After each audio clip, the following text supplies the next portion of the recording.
Du thé. Non, je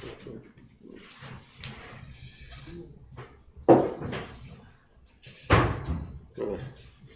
Non, c'est bon. Déjà. Ça maintenant, parachat Vaïhi.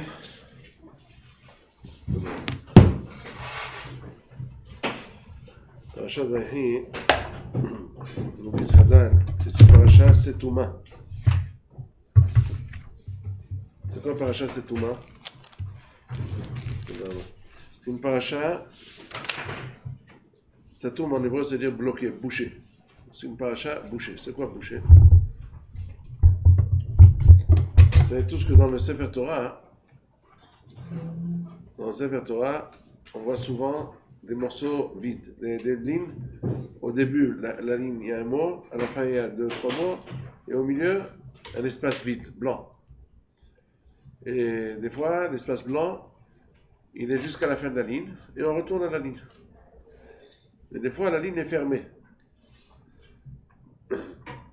À la fin de la ligne, il y a encore un mot, et donc il y a, on dirait, une fenêtre fermée comme ça, blanc, il n'y a pas de lettre. Ça s'appelle paracha Setouma. Et la paracha d'aujourd'hui, elle est encore pire que Setouma. Il n'y a même pas d'espace entre une paracha et l'autre. Depuis la paracha Vaïgash jusqu'à la paracha Vaïhi, il n'y a rien. Il y a la distance qu'il y a entre la paracha Vaïgash et Vaïhi, c'est de quoi écrire une lettre. Quelle lettre? Un yud, c'est tout. Il n'y a pas d'espace du tout. Pourquoi c'est fermé? Pourquoi? Hachamim, à ce point-là, ils se sont posé la question, si la paracha est fermée, il y a une raison. Rachid nous a dit la raison.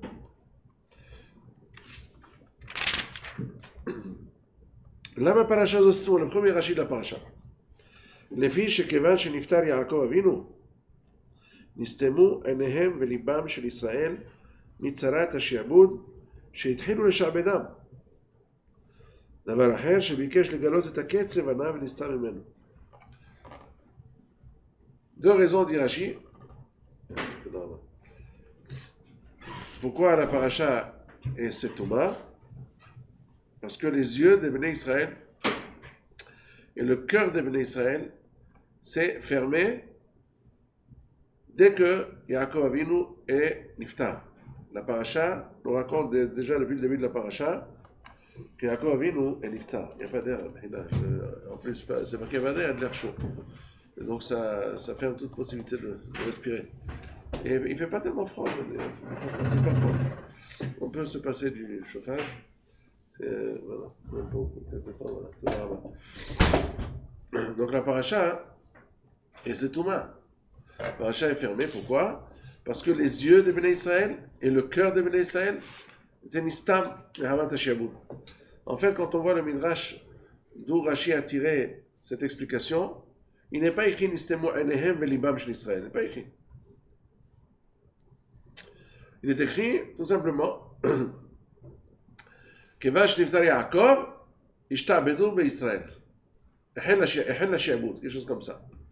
Pourquoi Rachid a ajouté נסתמו עיניהם וליבם של ישראל? Les yeux et le cœur des Béné Israël, et c'est bouclé, c'est bouché, c'est fermé. Pourquoi il a ajouté ces mots-là? Encore une question, c'est qu'il y a un autre midrash. Le deuxième midrash nous dit dans Parashat Shemot, Vayamot Yosef vechol Echav vechol Ador Hahu ובני ישראל וכו', ויקום מלך חדש על מצרים. ויאמר הנה העם בני ישראל. Donc on voit, Hachamim nous dit dans le Midrash là-bas, que dès que Yosef est niftar, עד שהיה, כל זמן שהיה יוסף חי, לא השתעבדו בהם מצרים וישראל. Tout le temps que Yosef Hatzadik était en vie, les goïms n'ont pas commencé à être meshabed, à asservir les Bnei Israël. C'est pour ça qu'il est écrit Hayamot Yosef, Vechol Echav Vechol Ador Hahu. Ensuite, Ensuite, Paro a commencé à faire des stratagèmes pour asservir assujettir les Bnei Israël. Troisième midrash, Vechol Ador Haou, Melamed, שכל זמן שאחרון השבטים היה חי, לא ישתעבדו בהם בישראל. Pourquoi il est écrit Vayamot Yosef Vechol Echav Vechol Ador Haou? C'est-à-dire il a fallu que tout le dernier des shvatim décède pour que les Mitzrim effectivement asservissent les Bnei Israël. Alors, c'est une contradiction triple. Ici, d'abord, la paracha, on est encore paracha Vayehi, il y a encore du temps. Et jusqu'à ce que Yosef soit niftar, vous savez combien de temps il s'est passé? Yosef avait l'âge de 56 ans quand Yaakov Avinu est niftar. Comment on sait? Puisque Yosef Hatzadik a quitté son père à l'âge de 17 ans. Il avait 30 ans quand il est devenu roi. Yosef ben Shloshim Shana Be'Avdo Lifnei Paro. 22 ans supplémentaires jusqu'à ce qu'il soit, jusqu'à ce qu'il voie son père de nouveau. Donc ça veut dire depuis 17 ans jusqu'à plus 22 qu'il a revu son père. Pendant 22 ans, il n'a pas vu son père. Donc 17 et 22, ça fait combien? Hein? 17 et 20, 37. 37 et 2, 39. 39. Et combien de temps a encore une resté en Israël? C'est écrit dans la paracha. Shva Esre Shana. Donc 39 et 17, ça fait combien? 56. Donc 56 ans il avait Yosef Hatzadik quand Yaakov Avinu est niftar. 56 ans. Et combien de temps depuis que Yaakov Avinu est niftar jusqu'à ce que Yosef Hatzadik soit niftar? On le sait, depuis la fin de la paracha, il est écrit que Yosef Hatzadik, il est niftar à quel âge? 110 ans. De 56 ans jusqu'à 110 ans, ça fait combien? 54. N'est-ce pas? 54 ans entre Yosef Hatzadik, entre Yaakov Avinu niftar et Yosef Hatzadik. Donc 54 ans, il y a une contradiction monstre. On peut se tromper, disons les historiens peuvent se tromper d'un an, de 2 ans, de 3 ans, peu importe. Mais la Torah, c'est pas les historiens, la Torah c'est Emet. Alors, entre Yosef Hatzadik et Yaakov Avinu, 54 ans de décalage. Un midrash nous dit que le Shiaboud a commencé quand Yaakov est niftar. L'autre nous dit quand Yosef est niftar. Et le troisième encore plus. Il nous dit que le dernier des Shvatim, ça a dû prendre encore beaucoup de temps. Parce que Yosef Hatzadik, il est décédé avant tous les Shvatim. C'est pour ça que Hachamim nous disent Kol hamanik atzmo berabbanut, rabbanut mekaberet ba'alea. Yosef Hatzadik était devenu roi.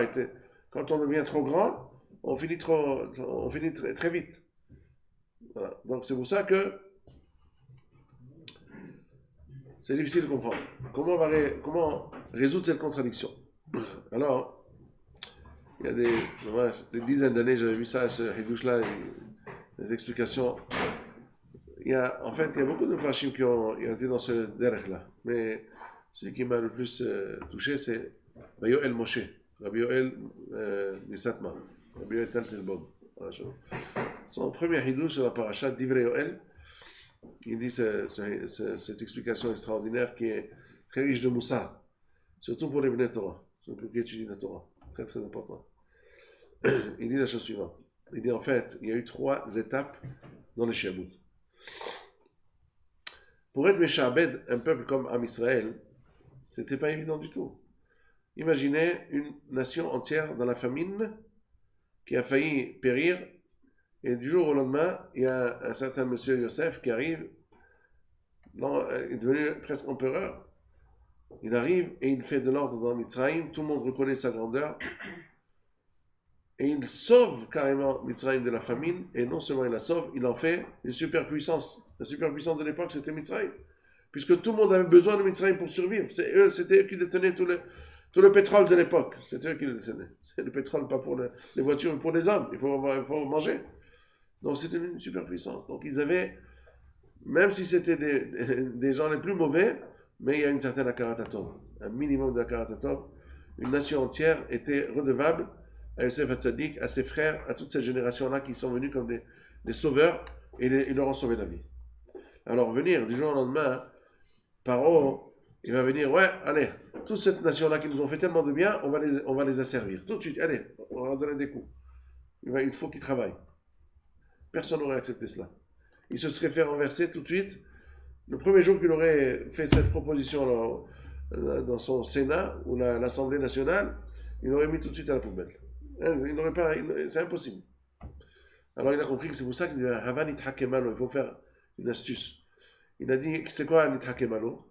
Au début, Befé Rach. On va leur proposer de s'approcher de nous, parce que surtout quand ils venaient par le Bnei Israël, ils étaient tellement loin de Mitzrim. Mitzrim, To'avat Mitzrayim, Avdei Avodat Zara. Il n'y avait aucun kécher, aucun lien entre Bnei Israël Akadoshim et les Mitzrim Atmeim. Impossible de faire une relation entre eux. Donc qu'est-ce qu'il fallait? Il fallait leur dire, écoutez, on va venir ensemble, venez travailler chez nous, on vous donnera de bons postes, vous êtes très intelligents, on vous donnera les meilleurs postes tous les ministres, c'est vous, les grands PDG, c'est vous. Venez, les voitures, toutes les conditions les meilleures. Venez. Alors, c'est sûr que ce n'était pas facile de refuser à de telles propositions, de devenir les dirigeants de tout le pays. Mais ils avaient dans l'intention, comme c'est effectivement ce qui s'est passé après, quand ils avaient déjà prévu tout, parce qu'ils ont vu que c'est bien beau, ils nous ont rendu service, mais il ne faut pas qu'ils deviennent eux les patrons du pays. C'est pas normal, si après, comme il a dit,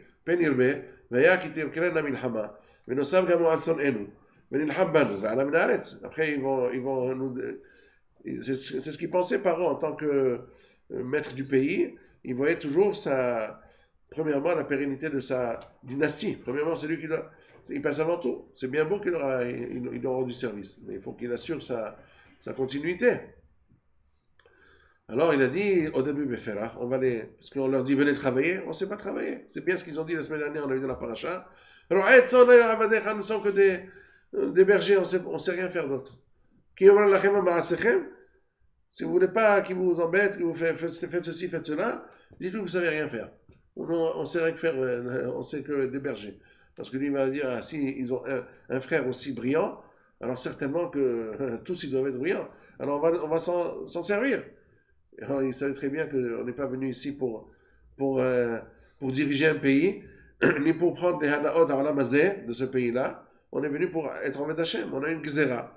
Ben Abetarim, que je vous ai dit qu'il faut qu'on vienne là. Il y avait des tikkunim à faire, beaucoup de tikkunim, mais il fallait rester à Israël Kadosh. Mais si on commence, c'est pour ça qu'Yaakov Avinu et Yosef Hatzadik, Yosef Hatzadik a dit, si vous dites, nous sommes que des bergers. Donc ce sont déjà, depuis le début, on ne sait rien faire. Ah, on ne sait rien faire, très bien. Alors ils ne pouvaient rien faire. Quand on dit on ne sait rien faire, on ne sait rien faire. Donc on est des gentils bergers qui ne savent rien faire. On vous a rendu service. Yosef, il vous a rendu service. Nous sommes tous des gens de la famille de Yosef. Donc laissez-nous tranquilles. Comment vous voulez qu'on travaille? C'est vrai qu'il se multipliait très vite, mais on ne vous a rien fait de mal. Tant qu'il y avait cet état-là, Yaakov et Paro Acha étaient impuissants. Ils ne pouvaient rien faire pour leur changer la tête. Il fallait d'abord les faire venir de bon gré qui travaillent. Qu'ils acceptent de travailler de bon gré. On leur donne de bonnes conditions. On leur donne la fiche de paye triple, quadruple. Ça veut dire rien à voir avec ce qu'on donne normalement à un employé de cet ordre-là. Vous êtes des Juifs, vous êtes de la famille du roi. On vous donne Maskoret Kafoul, Mechoupal. Donc c'était vraiment très alléchant, très attrayant. Pour les gens qui n'étaient pas tellement forts dans la Torah, qui n'étaient pas forts dans la Yirat Shamayim, pour eux c'était pas difficile. Bon, c'est vrai, pourquoi pas. Qu'est-ce qu'il y a? On va se mêler un petit peu au Mitzrim. Le problème c'est que les Mitzrim, c'était des gens Temeim. Ils avaient Kol To'avat Mitzrayim. La Torah nous dit que Ma'aser es Mitzrayim Asher Yeshaltem Ba Lo Ta'asu. Ça veut dire qu'ils avaient des mœurs très très mauvaises. Commencer à travailler avec eux, ça veut dire petit à petit s'assimiler et épouser leurs mauvaises mœurs. Alors c'était ça ce qu'il y a de grave. Mais après, Paro s'est dit, quand on les aura de bon gré, après ils travailleront malgré eux. On les asservira. Ils ne pourront plus dire, ah, on ne sait pas travailler, on n'est que des bergers, on ne sait rien faire. Non, maintenant que vous savez travailler, faites ceci, faites cela, petit à petit, allez, faites, vous voulez, après, il y a un problème dans le budget, on ne peut plus vous donner aussi une grande paye, maintenant, si vous voulez continuer à avoir la parnassa, il faut travailler aussi dans le binyan, il faut aussi travailler dans la construction, il faut travailler ceci, il faut travailler cela, et petit à petit, on va voir comment ils savent très très bien travailler. Et dès qu'ils auront prouvé qu'ils savent travailler, la seule différence qu'il y aura, c'est on ne leur donnera pas d'argent et on les fera travailler un peu plus, et encore un peu plus, et encore un peu plus. Quand les choses se passent avec une certaine progression, pas brutale, ça progresse petit à petit. D'abord, on s'habitue à voir les juifs travailler. Ils travaillent. Et après, un petit peu moins, on leur paye un peu moins. Ah, il n'y a pas assez d'argent, et on est en crise économique. Ça, un peu moins. Il faut encore un peu moins d'argent, encore un peu moins d'argent, encore un peu moins d'argent. Et après, non, il faut travailler quand même. Il faut travailler quand même. Et petit à petit, ça se transforme en parech, de force, travaux forcés. Quand il y a un passage gradué de cette façon-là, il n'y a pas de risque de révolution quand on va asservir les Béné Israël. D'accord? C'était ça le plan de Paro. C'est ça son plan. Maintenant, ce plan-là, il était déjà... Yosef Hatzadik était conscient de ce plan. Yaakov Avinu aussi. Tant que Yaakov Avinu était là, il n'y avait même pas, dans la pensée d'aucun Ben Israël, ils n'avaient même pas l'envie, ils n'avaient pas le Yetzer Hara de s'approcher des Mitzrim, de travailler avec eux, avec de l'argent, peu importe. Ça ne leur venait même pas à l'idée. Ils étaient dégoûtés de voir, comme le Rav Hakin à la Vachalom m'avait dit, plus je vois les goïms, moi j'ai envie d'être comme eux. Comme ça, il m'a dit le Rav. Plus je vois les goïms, moi j'ai envie d'être comme eux.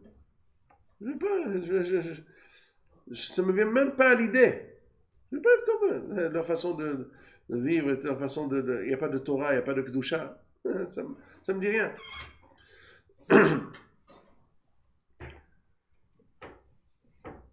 Tant que Yaakov Avinu était là, l'Ashkafa, c'est-à-dire la façon de voir le monde, était acquise par tous ses enfants, pour tous les Béné Israël. Tous ils savaient qu'on n'a rien à chercher chez les Goïms, même avec tout l'or du monde. Pour tout l'or du monde, on n'a rien à faire avec eux. Rien à faire. Mashiach, Bichlal. Mashiach. Ça commence pas. C'est pour ça que tout le monde était à l'abri. Quand Yaakov Avinu et Niftar, il n'y avait plus cette aura, cette dmout, ce visage qui reflétait.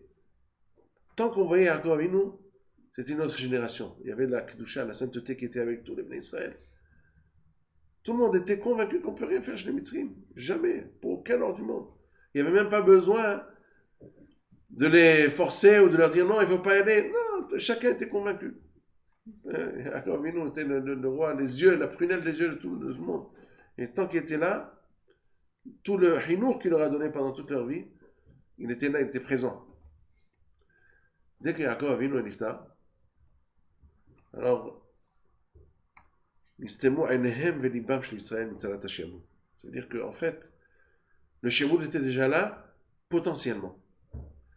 Ça veut dire que déjà, il n'y avait plus cette Hirat Shamayim, cette Ashkafa Teora, cette vision pure de la Torah, qu'on ne peut pas se mêler au Goïm. Jamais pour rien au monde.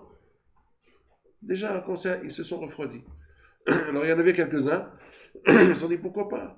Si on a une proposition de travail, c'est bien. Alors, il y a des goïms qui leur disaient venez travailler avec nous, on vous donne les... Alors, il y en avait beaucoup qui se disaient oui, pourquoi pas, au fait, pourquoi pas.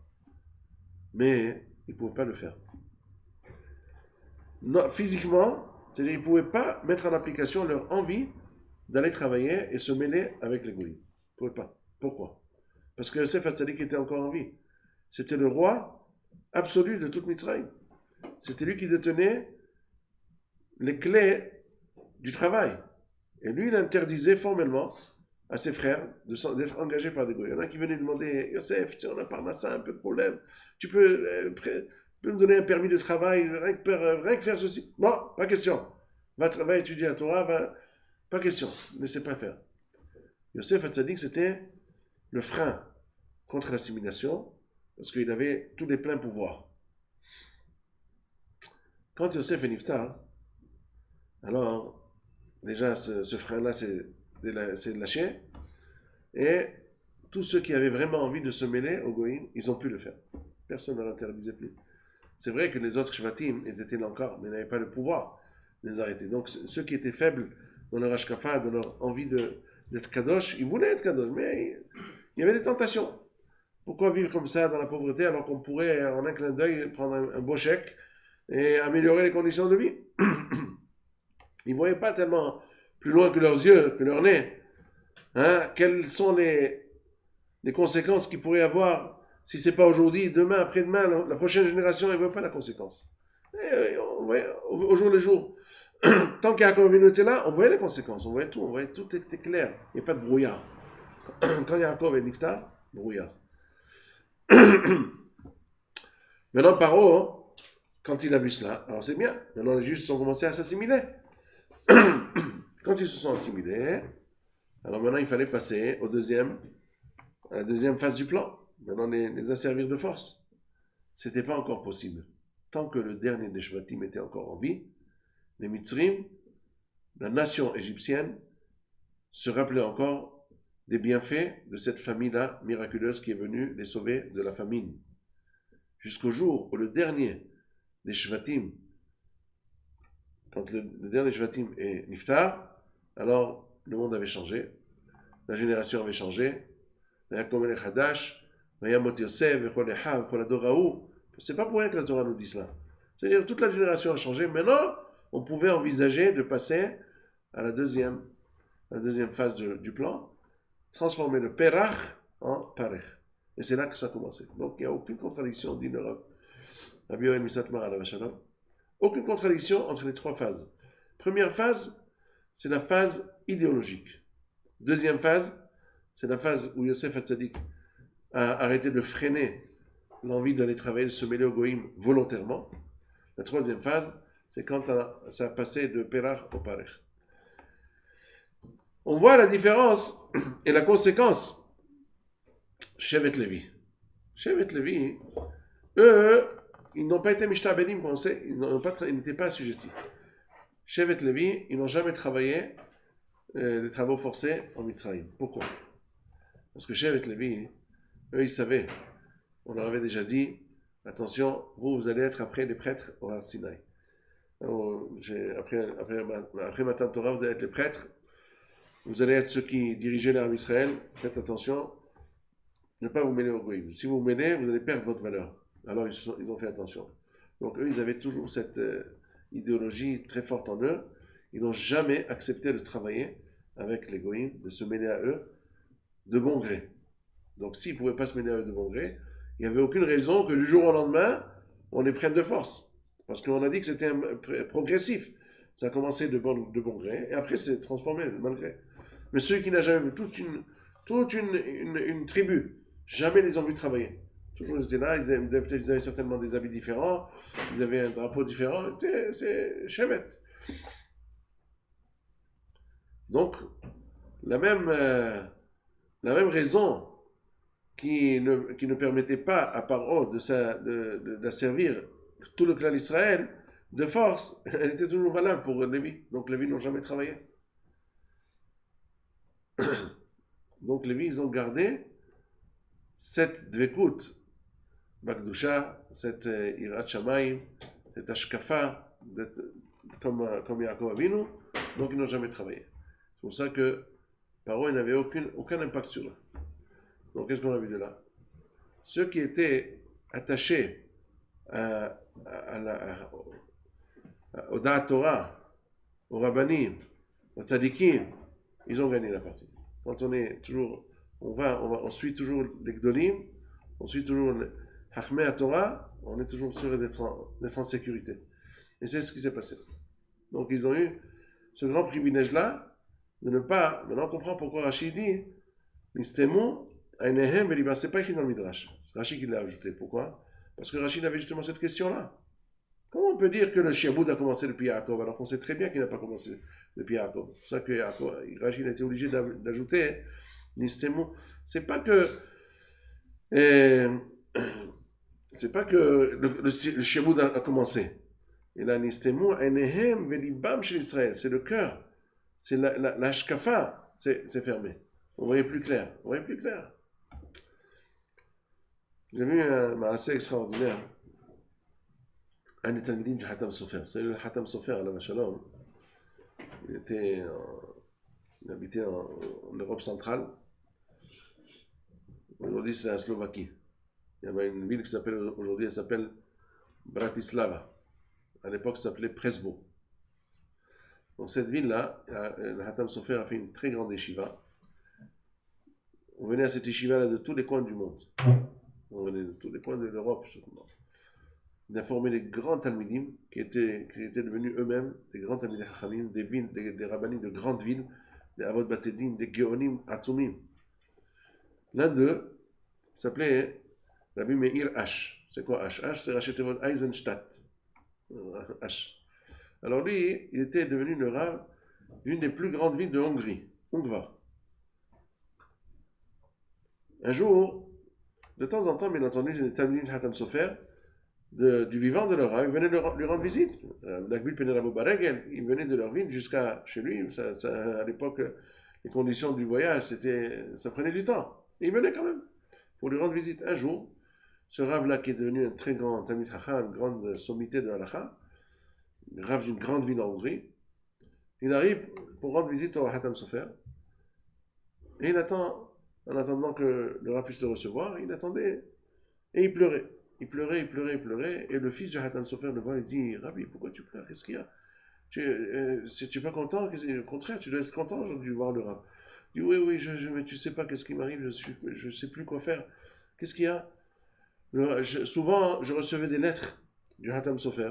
Et quand, il m'écrivait toujours sur le titre de la lettre, L'Irvod Talmidi Hayakar, mon cher élève.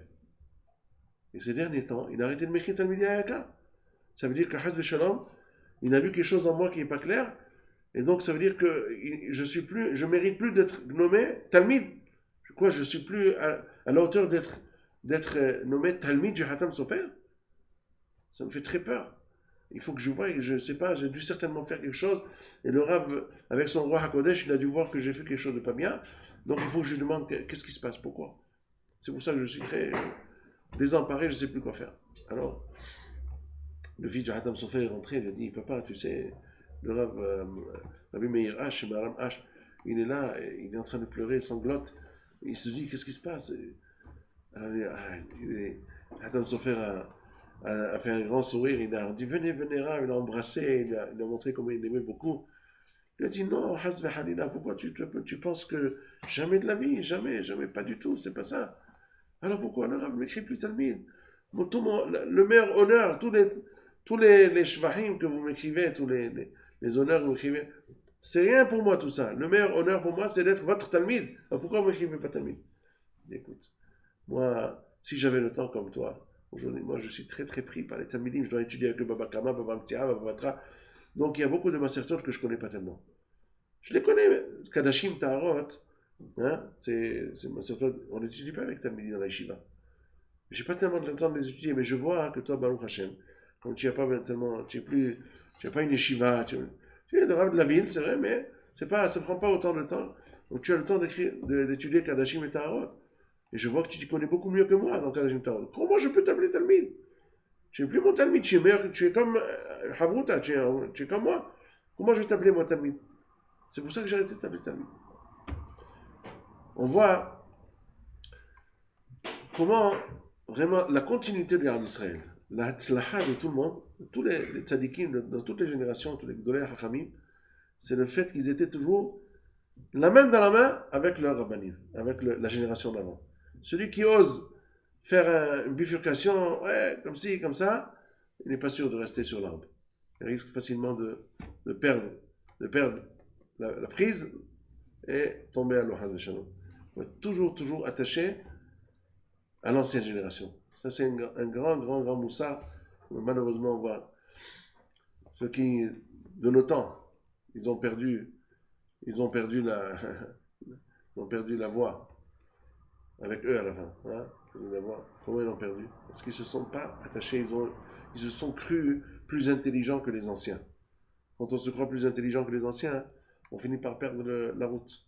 On ne tient plus la route. Après, aujourd'hui, au jour de nos jours, malheureusement, il y a des rabbinim qui ont commencé avec beaucoup d'atzlaha, ils étaient mezakei arabim, ou alors ils ont fait une belle carrière. Mais à la fin, hein, ils ont commencé à se croire plus intelligents encore que leur maître. Ils ont commencé à innover des choses qui étaient comme ça à la gvoule. Et ouais, on voulait montrer qu'ils étaient plus illuminés. Vous savez, ouais, tout ça pourquoi? Pour plaire aux gens autour. Alors ils ont perdu. À la fin, ils sont devenus zéro. Personne, la vraie voie de la Torah, elle continue toujours. Celui qui est avec les Talmidei Chachamim, les Tzadikim, celui qui est toujours attaché au tronc de l'arbre, il vivra avec l'arbre. Celui qui se fait une branche tout seul, il n'est pas sûr qu'il va pouvoir. Il faut être un très très très grand Chacham, un grand Tzadik, qui a reçu beaucoup de Shimush Talmidei Chachamim de Rabotar, pour qu'il puisse être sûr qu'il puisse innover quelque chose. Comme Abraham, Isaac, Yaakov, chacun a innové un derrière.